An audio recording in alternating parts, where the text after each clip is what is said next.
There is a fire that lives quietly within each of us, a silent yearning, a whisper that stirs in the stillness of our solitude. Most people ignore it, bury it beneath fear, convenience, or the expectations of others. But for those who dare to listen, to nourish that fire and let it grow, life transforms into something extraordinary.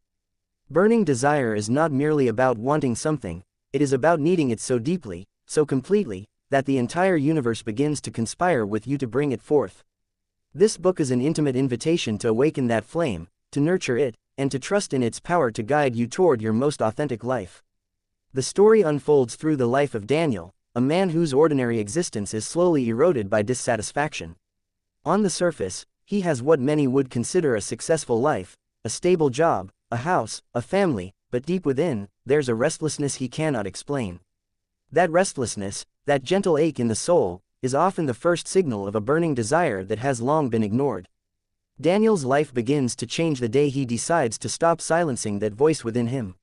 It's not a dramatic decision at first, rather, it's a quiet acknowledgement that he wants more, not more things, but more meaning, more truth, more of himself.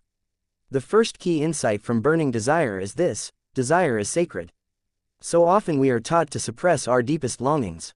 We call them selfish, unrealistic, or impractical. But this book teaches that desire, when pure and aligned with the heart, is not a selfish indulgence, it is a compass.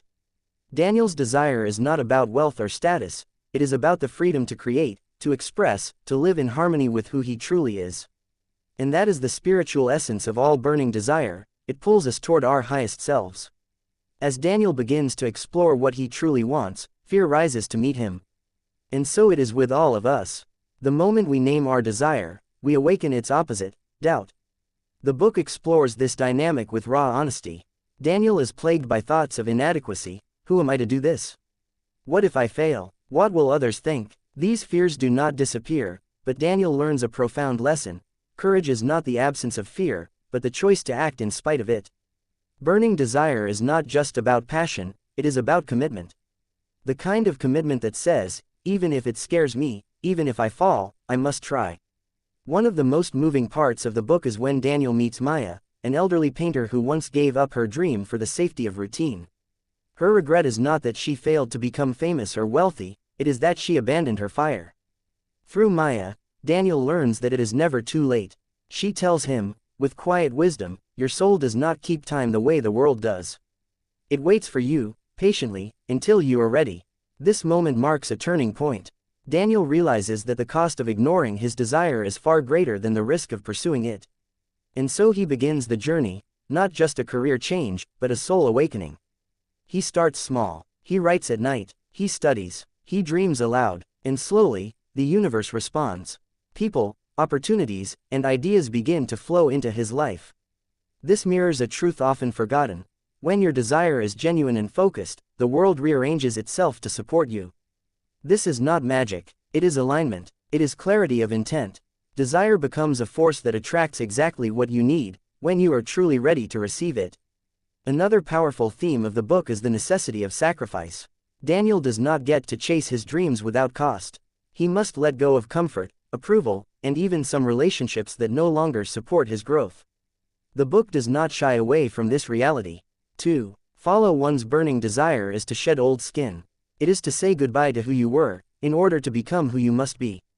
But this loss is not punishment, it is purification. Daniel learns that every great journey demands space, and that space is often created through letting go.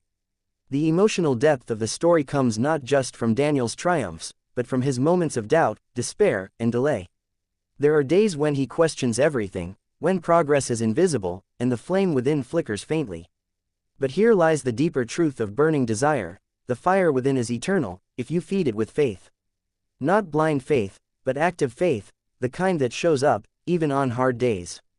The kind that writes another page, paints another stroke, speaks another truth. Desire without discipline is a wish, but desire with discipline becomes destiny. Throughout the book, Daniel's transformation is mirrored by his relationships.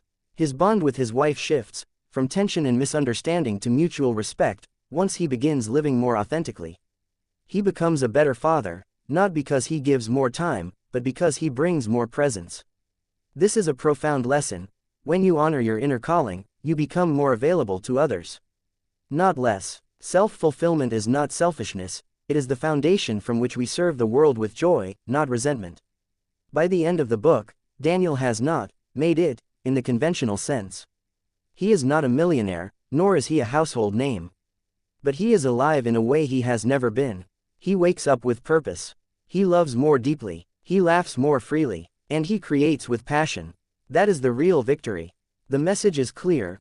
Burning desire is not about achieving an outcome, it is about becoming someone who lives on fire from within. Someone who trusts their soul enough to follow its pull. This book gently dismantles the myth that only the lucky few get to live a passionate life. It shows us that desire is not a rare spark but a universal birthright. The difference lies in whether we feed it or ignore it, whether we move with fear or let fear move through us, whether we choose comfort or choose growth. Daniel's story is not unique because it is dramatic, it is unique because it is honest.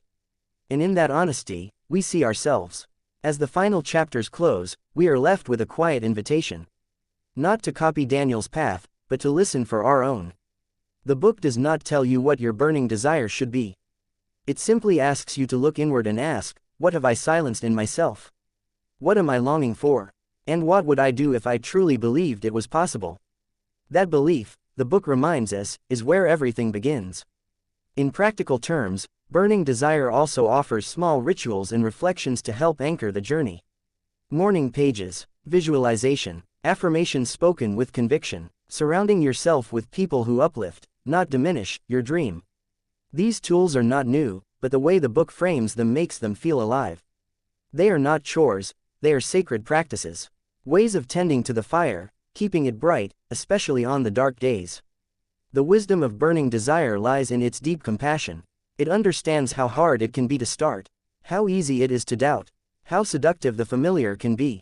But it never condemns, it never rushes. Instead, it speaks with a voice that says, I see your fear. I understand, but your dream matters, your life matters. Begin again. It is a book that holds your hand and lights a candle in your heart, reminding you that you are not alone in your longing, and you are more powerful than you know. In the end, the message is timeless, what you seek is seeking you.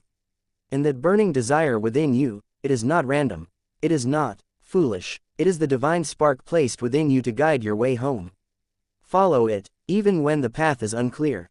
Especially then, trust that what burns in your heart is sacred, and live as if it were already yours.